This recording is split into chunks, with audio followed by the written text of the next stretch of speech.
Practice reading sentences that start with I have.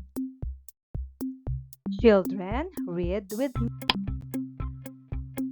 I have a superhero cape that gives me superpowers.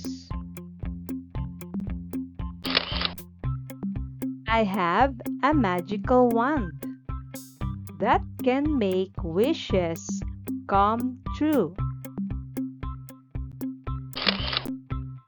I have a robot friend who helps me with my homework. I have a magical book that transports me to far-off lands. I have a favorite snack. It's peanut butter and jelly sandwiches.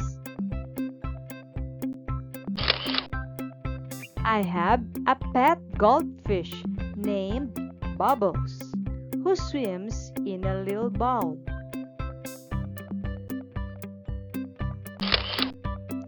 I have a special dance move that I do when my favorite song comes on. I have a backpack filled with pencils, erasers, and my lunchbox.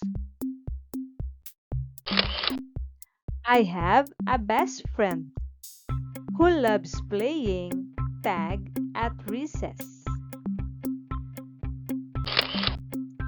I have a bike with training wheels that I'm learning to ride.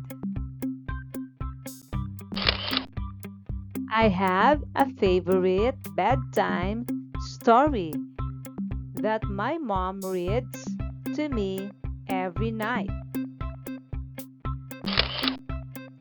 I have a piggy bank where I save my allowance for treats. I have a special rock that I found at the beach. It's smooth and sparkly. I have a collection of colorful crayons for drawing rainbows. I have a favorite stuffed animal named Mr. Fluffy, and we go on adventures together.